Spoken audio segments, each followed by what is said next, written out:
Hello everyone. For my key assignment, I decided to do Nike. And my name is Stephen Barr. First, let's start with a little bit about Nike. Nike is a world-renowned company that produces sporting goods and apparel. They are among the world leaders in what they do. Their products range from things like footballs or baseballs to clothing for professional athletes and your everyday person. They are known for getting the biggest athletes to rep their products, and they also sponsor multiple professional sports leagues in the United States, Europe, and South America, and have some of the best sporting goods in the world. The company is based out of Beaverton, Oregon, in the Portland metropolitan area. And as of the year 2017, the company was valued at an astounding $30 billion. The company also has many subsidiaries that add to their brands. These include things like Jordan, Hurley International, and Converse. Their trademark and logos are almost as famous as the brand itself, with their motto, "Just do it," and the infamous Nike swoosh. So now a little history about Nike. The history of Nike is a long and impressive one. The company was founded way back in 1964 and was called Blue Ribbon Sports and was founded by Bill Bowerman and Phil Knight. They were coach and athlete on the track team at the University of Oregon. The pair started selling shoes at various track meets and events out of their vehicles. Their first product was made by the pair for one of Bowerman's former athletes, who later went on to win multiple gold medals at the Olympics. His name was Otis Davis. In their first year of business, Nike, or Blue Ribbon Sports, sold over 1,000 pairs of Japanese shoes and made over $8,000. In 1966, the company opened their first retail store, and it was located in Santa Monica, California. A little more history about Nike. In 1967, the company opened its second store and expanded their reach by locating it all the way on the other side of the country in Wesley, Massachusetts. It was not until the year 1971 that they got the name Nike, and the name came from the Greek goddess of victory. In 1974, the company trademarked their swoosh, which would become one of the most recognizable symbols in the world. In 1976, the company hired Seattle advertising agency that helped develop their first brand ad. It was called "There Is No Finish Line," and not a single Nike product was shown. By the time 1980 had come around, Nike had attained over 50% of the market share for the United States athletic shoe market. The company also decided to go public that year in December. Being pictured below is a Blue Ribbon Sports logo. Alright, a little more history, we're almost done. In 1988, Nike along with Weidman and Kennedy created an ad campaign known as "Just Do It," which is now the company's slogan and one of the most well-known company slogans in the world.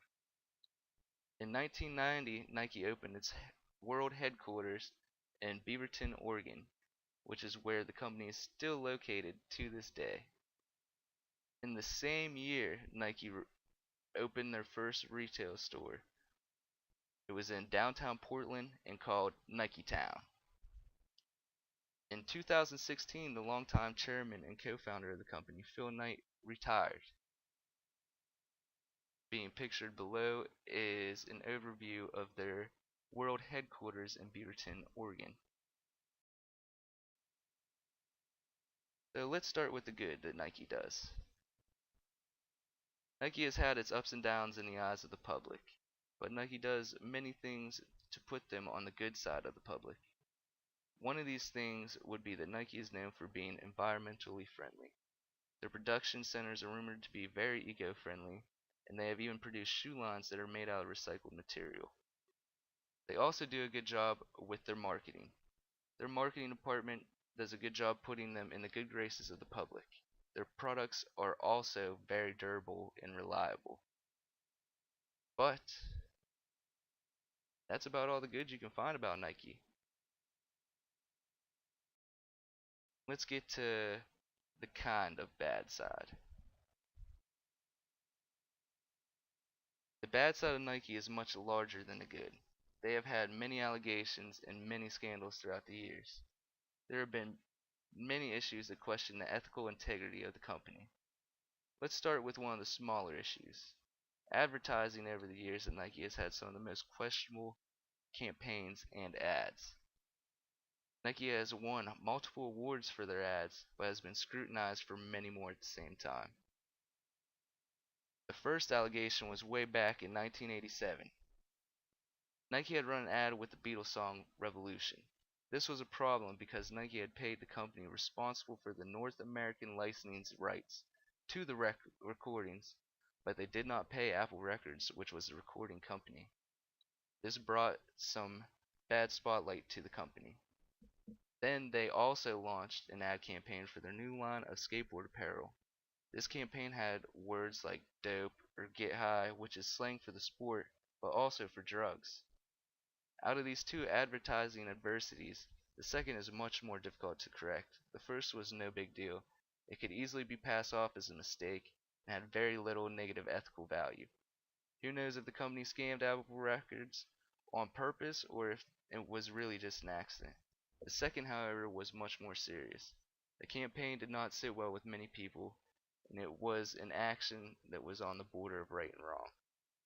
It was viewed by many people as a bad ethical decision, and even the mayor of Boston took notice, forcing Nike to take down all their shirts out of the window of the Nike Town store in Boston.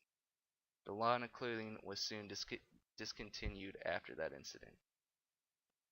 And below is a picture of one of the shirts that was in the Boston window. Now on to the bigger problems with Nike. Nike has been spotlighted from the late 90s to now for all of the wrong reasons, and for good reason. They have been committing some of the most unethical business actions a company can do. Nike has had problems over the years with sweatshops and child labor. Nike has over 700 different locations around the world, with more than 40 of them in countries other than the United States. Most of these shops are in Asia and the Middle East, and the information on this subject did not come out easily. Nike did not want to disclose any information on their shops and what goes on inside of them. However, after many allegations from many different companies for many different things, Nike was forced to disclose some of their information. These allegations and actions were very bad for Nike. It was a bunch of negative publicity, not to mention that it was one of the most unethical decisions by a company to make. To the public, Nike is a company that does not care about their employees. They would rather have factories in third world countries and pay their employees as little as possible. This makes people want to buy their clothing less and less, and makes people less likely to want to work for the company. For the corporate world, this is also a negative thing. This scrutinizes every other company as well. That is because if a company is known in public as Nike can get away with these actions for as long as they did, then maybe anybody could. So it could make the government or governing bodies for these other companies look into the procedures and actions of them. And this is where some of Nike's factories are located all over the world, the light blue. So, how did Nike resolve these issues? They took many steps to try to fix or to try to limit the damage as much as they could. First, they put new policies in place, but they struggled to enforce them, so the company decided to do a corporate social responsibility report. This is just a document that shows pay scales, working conditions in factories, and admitted continued problems. They also released all the names and addresses of contract factories producing Nike products. They were the first in their industry to do so, and they even went as far as putting locations on a map with links to each one to view more details on every location. This includes things like the numbers of workers, how much they get paid, and what percentage of them are female. They also implemented a code of ethics for the company and its employees. This is just to make sure that everyone within the company is making ethical decisions when they have to. Today, Nike does a much better job with their CSR and has got past most of their unethical decisions.